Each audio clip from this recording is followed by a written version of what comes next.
here, and today we have another SPL recap game. This time we're playing Lnumbers of the Scooters. So I know it's been a long time since I've uploaded a video in general. I think the last time was for World Cup pools. It's definitely been a while. It's been like 9 months or so. But anyways, I'm really gonna try my best to upload every single game I played this season. I don't know if I can make the promise of doing them all live, but I'll do my best. Like this one, for example, wasn't live. And I feel like an issue that I have is timer control, especially when I narrate. So we'll see if I get better with that as the season goes on, and then if something does, if it does go well, then we'll see from there. But also the last season I recorded live, I also got my teammate banned, so maybe that's not the best idea. But anyways, that being said, we're just gonna go ahead and actually I should probably explain. So I'm on the Classy or the congregation on the Classy. Yes, I got retained this year, so I will be playing SSOU. And just a bit of like history on the week, I guess. We were down 0-4, and then our teammates won like 4 straight games, so it was 4-4 by the time I played this game. So obviously it was an important game to say the least, because my game is worth a point, and then my other teammates' game is also worth a point. So that'll obviously be super crucial later on when playoffs start rolling around in week 10. But that being said, we have a pretty interesting team. I'm not going to explain all the intricacies of it because I don't know how much like of a team leak it is. Plus, it's not even my team in the first place. It's something that a friend passed me. So I'll just explain like the general gist of it, and then we'll go from there. So we have Specs Pole with Hydro Pump last, and then we have it's a FizzDef Corv running Brave Bird instead of Body Press, obviously with standard Defog, U-Turn, Roost. And then we have Swampert running Spidef with Rocks, Flip Turn, EQ Toxic, Bulk Up Zera with Play Rough as last is over Knock with CC and Plasma Fist.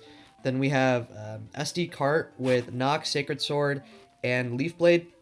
And I originally had Life Orb on it, and then this was a suggestion that was actually made by Bia when I was testing. So what we decided is that it was just better off if we just left it as muscle bend, because that way I'm not taking recoil, and I felt that recoil was a really big issue that I was taking in tests, especially against like teams that have Ferrothorns on them, because I would be taking, I would be taking the life orb damage plus the helmet damage if they were running helmet, and then barbs as well. So it was definitely for the longevity, and not to say this is like a super like balanced offense team, for example. It's more on the hyper offense side, but just longevity of cart is pretty important. So I thought that it'd be better to run Muscle Band. Plus, it also bluffs Scarf this way, which is a pretty cool thing to look out for.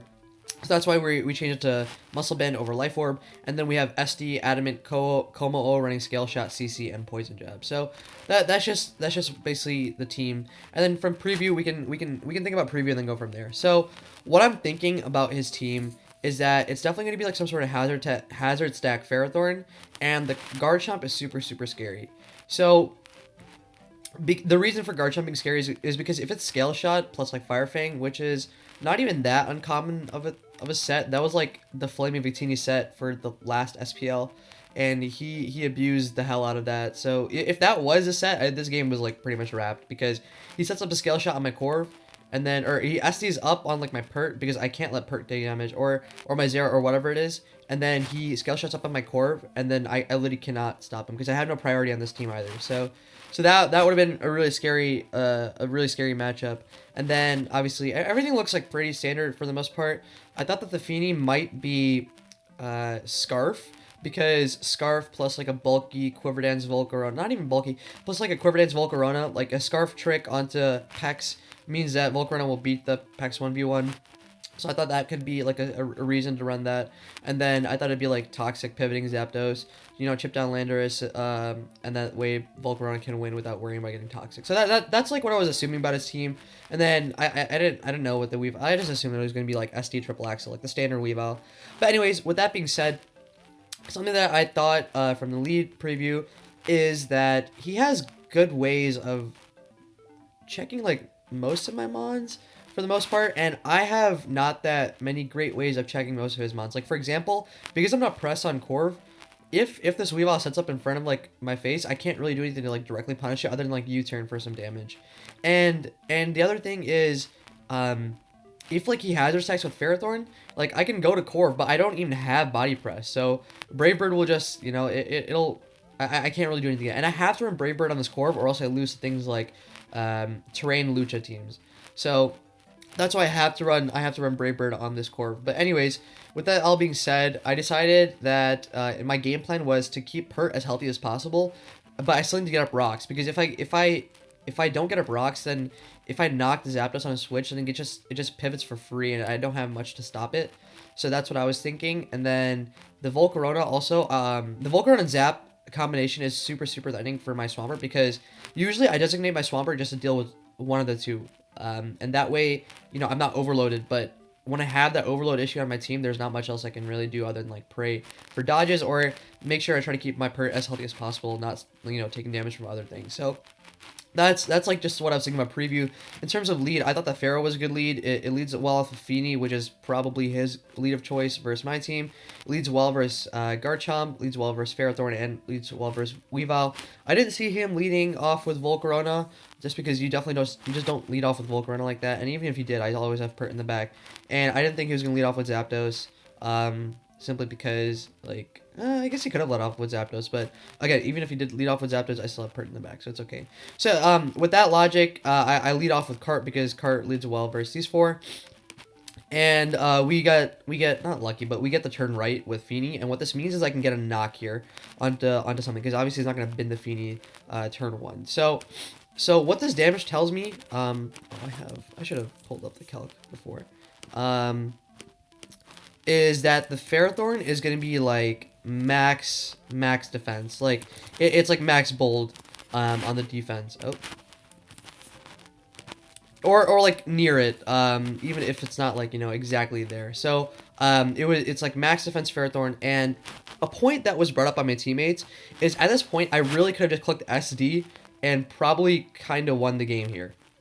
The issue with clicking SD and doing something like that is that if he does body press here, as I click Swords Dance, then he just goes into Zapdos or something that circumvents a punish, and then it's really it's problematic, because I need the Ferrothorn chip down, or else my Swampert can't pivot out this game really well. So that's why I just went for the raw Sacred Sword instead of going for the SD.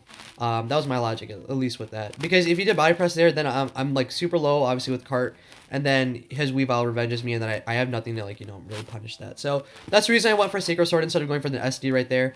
Granted, if I did go for the SD, then I would have been in a really good position, but it is what it is, and I still go. I think this play was still fine. So I go for the knock on the next turn as he gets up Spike on the turn 2, which is whatever, and he brings in Zapdos. Now, I need this Cart in this game, because Cart is, like, in case of it isn't Scale Shot Chomp, it's like a really good way to revenge Chomp. Like, the other option I have is Dragapult, but then I'm playing games between Dracoing on the Feeny and whatnot, and I didn't really want to deal with that, so I decided to keep my Cart. So from there, I just go into Pert. Yeah, I guess you can't see the Spike, which is kind of annoying, but whatever. I go into my Pert, and then I get up rocks, because again, I mentioned I wanted up rocks in this game so I can knock the Zapdos later and then try to get things flowing with Cart. So he gets a first Hurricane, and at this point, I'm really thinking about like my Zap switches as a whole, and I don't have a lot. I just have this Pert, and I need to keep this Pert as healthy as possible for the Volcarona. So I kind of cut my losses. I was like, all right, let's just go for Toxic. And really lucky for us that we do dodge the Hurricane. And that's like a really big dodge, because it lets my Pert stay relatively healthy. Although there is a Spike Up, which gets annoying, and you'll see that later on, but keeping Pert healthy is really crucial for this game. So obviously I'm not going to stay in for the next Hurricane, because I don't need to risk taking damage when I don't need to. Because if I do take that damage, then again, Volcarona becomes a larger threat, so I just switch out into Zeraora. My other options are to go with, like, hard Dragapult, but that probably gets, like, nearly nuked by Hurricane, and I didn't want to deal with that, and nothing else wants to take a Hurricane on my team. So I just go into my Zeraora, and from there, I realized even from, like, the per damage, I realized it was offensive, meaning that my Cart at +1 probably would have come super close to knocking it out, or would have knocked it out, depending on rolls. But anyways, so I go into Zeraora. Now, his options at this point are either to stay in and click Heat Wave with Zapdos, or to go hard into Garchomp. And I decided that my Dragapult would cover both of those plays. Like, I don't want to stay in and, like, lose my Zeraora when it's my speed control versus things like Weavile and whatnot.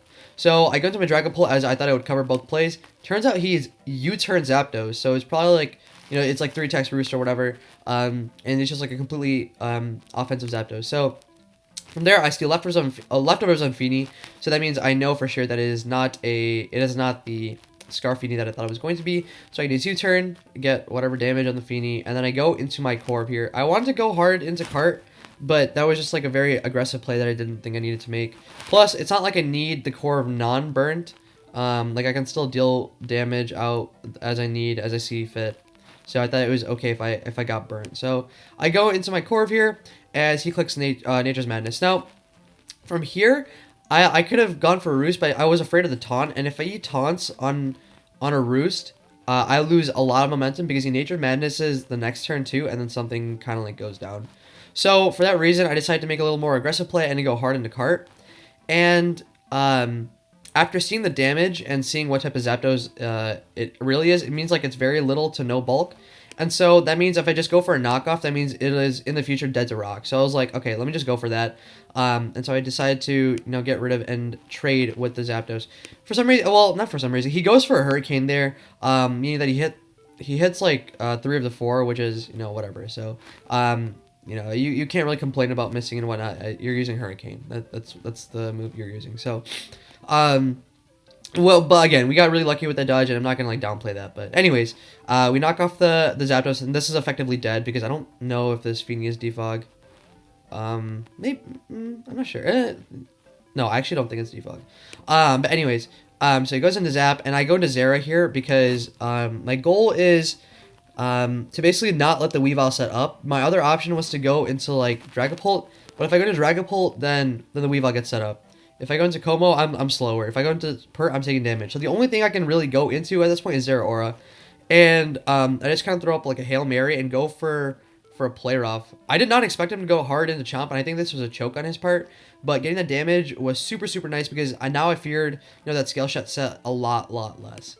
And it's not like I have anything better to go into, so I just obviously just go into Corv as he goes for an Aqua Tail. Now, this damage revealed with a play rough, it means that it has bulk on the Chomp, but the Aqua Tail also revealed that it had like a bit of attack, I believe. Oh, let me show you. Sorry, I don't know if you guys can tell in my voice, but I'm a bit sick right now. But anyways, so if he just goes for an Aqua Tail, yeah, so it reveals that it has attack, but it also has bulk because play rough would have 2K'd otherwise. So, that was I really don't know what this Chomp set is, but it's definitely rocks because spikes were on Pharaoh. So anyways, he goes hard into Volk as a Roost, and my only play here is to go into Pert because Pert is really, it's designated for this Volcarona. And I just go for Earthquake here because there's no reason to flip turn off the bat because I'd rather take the extra turn and get the lefties. And that's like really crucial for me, especially when I'm taking the spike damage. So keeping myself healthy is always the best. And at this point, I realized that I don't need my Dragapult at all. It's not like crucial because the Garchomp is so low that Brave Bird will be able to take care of it if necessary. And also, I don't see him going for like a Moonblast. If anything, I see him going for like a Nature's Madness or like a Scald. So it is what it is. And luckily, he doesn't click Moonblast there, and I just get a bit of Shadow Ball damage onto the Feeny, which is really nice. And then again, I don't have like a great. Alternatively, I could have gone into Como, but I don't know. I feel like that wasn't like the best play there. Plus, he could have set up with Volcarona on my Como because Mystery Terrain is up, and I didn't want to deal with that. So for that reason, I just go to Zeraora. I took a couple seconds. I was really contemplating about going for a bulk up here, because for Volcarona, please ignore the nicknames. That's making fun of a friend. But anyways, so the Volcarona roll, if it was just purely offensive, it means that at +1 the Plasma Fist will kill the Volcarona. But if that were the case, if Plasma Fist at +1 did kill the Volcarona, then Clark should, or Lnumbers or whatever he goes by, should have always stayed in there. There's no reason to ever risk me going for a bulk up. So knowing that, I decided, you know, it's not necessary to really go for greed or anything. Let me just go for the Plasma Fist. So because he switched out, I'm assuming that the Volcarona probably is a little bulky set. But again, I'm not gonna assume anything because you don't really know. But as I mentioned earlier, the only thing that is important here is that I have Pert designated for this Volcarona, so I go into Pert on it, and then I just, again, go for Earthquake. Now, this is where it gets a bit weird. He just tosses Feeny, and then he goes back into Volcarona, and he wants to set up. Based off the psychic damage and the fiery dance damage, we know that it's not like it's like not an offensive Volcarona, but I don't know how much bulk exactly he has. So after I go for the first Earthquake and I see it do 34 damage, or 34%, I'm super lost, because that did nothing at all. And I'm not saying it usually has to do a lot, but like, you know, comparing doing half with no bulk to that Volcarona seems a bit pretty out there. So like, even with bulky Volcarona, I'm doing less than a bulky Volcarona, so it's probably some sort of bold set. And if it's a bold set, then that means at +1, it's not going to be able to outspeed my Zero Aura, which is a really important thing to know.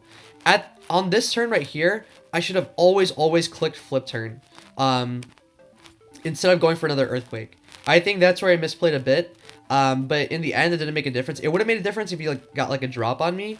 That would have been super bad, but luckily he didn't. So we have a torrent boosted flip turn, and then we flip turn out on the Volcarona. And again, because of the calc, we know that the Zero Aura should definitely be faster, and he just gives it to us. So that was super nice. And this is where things get a little bit interesting. I definitely think I could have played the end game a bit better, but just explaining my concern is that I thought that the Weavile... So again, because Weavile... because my Corviknight doesn't have body press, I was really concerned about the Weavile being able to set up and just like knock everything out on my team.